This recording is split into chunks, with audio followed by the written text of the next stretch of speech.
तो महाराजा हरि सिंह जी के बारे में मैं मुख्तसर सी बात आपके समक्ष रखूँगा कि जी महाराजा हरि सिंह जी ये 1895 ईस्वी में ये पैदा हुए थे और उनके पिताजी का नाम अमर सिंह जी था। तो ये 1925 में महाराजा हरि सिंह जी 1925 में महाराजा प्रताप जी के निधन के बाद राजा बने थे, उनको ताज पहनाया गया था 1925 में।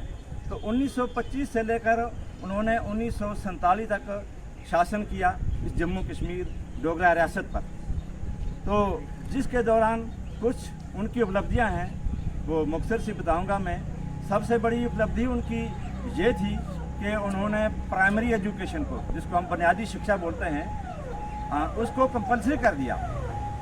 और दूसरी उपलब्धि उनकी ये थी कि छोटी उम्र में जो ब्याह शादियां होती थी उसमें उन्होंने कानून बनाकर तरमीम की कि छोटी एज में जो शादियां हैं इसके बाद नहीं होंगी।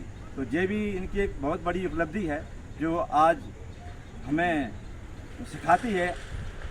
उसके बाद उन्होंने मुस्लिम समाज के लिए जो जिनकी ज़िंदगी का गुजर बसर अच्छा नहीं था उसको सुधारने के लिए कुछ काम किए। उनकी एजुकेशन के लिए स्कॉलरशिप स्कीम लागू की ताकि वो हायर एजुकेशन तक मुस्लिम कम्युनिटी पहुंच सके।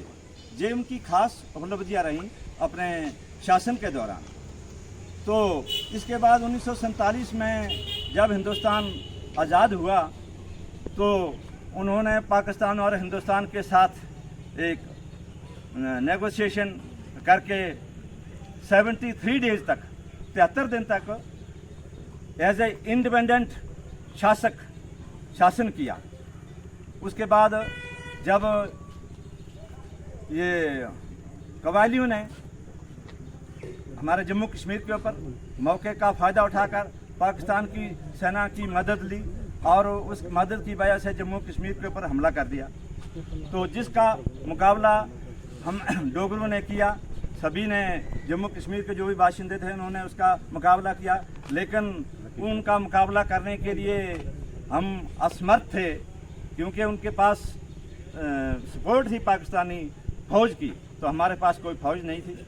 तो इसलिए उन्होंने हिंदुस्तान के साथ मुआहदा किया और जो कि 26 अक्टूबर 1947 को मुआहदा हुआ। और ये इंस्ट्रूमेंट ऑफ एक्सेशन जिसको हम बोलते हैं, तो उसके तहत जम्मू कश्मीर का विलय जो है वो हिंदुस्तान के साथ हो गया। ये उन्हीं की कलम से हुआ है। तो उसके बाद वो सदर रहे जम्मू कश्मीर के 1961 तक 1951 तक, जब 52 तक समझिए, जब तक इलेक्शन का प्रोसेस पूरा नहीं हुआ था, क्योंकि इलेक्शन का प्रोसेस हिंदुस्तान में ये अक्टूबर 1951 से शुरू हुआ था और जो कि शायद 21 फरवरी तक कंप्लीट हुआ था। तो उसके बाद जब हिंदुस्तान में पार्लियामेंट बनी, सरकार बनी, चुनी हुई सरकार एक वजूद में आई, तो उन्होंने जो मोनार्ची सिस्टम था उसको ख़त्म कर दिया। तो अब उनको अपनी सिंहासन छोड़ना पड़ा और वो यहाँ से मुंबई चले गए और 1961 तक लास्ट दम तक वहाँ उन्होंने अपनी ज़िंदगी गुजारी। तो हम एक बार फिर से उनको ये नारा देंगे कि महाराजा हरि सिंह जी अमर रहे, महाराजा हरि सिंह जी अमर रहे, अमर रहे, महाराजा हरि सिंह जी अमर रहे, अमर रहे।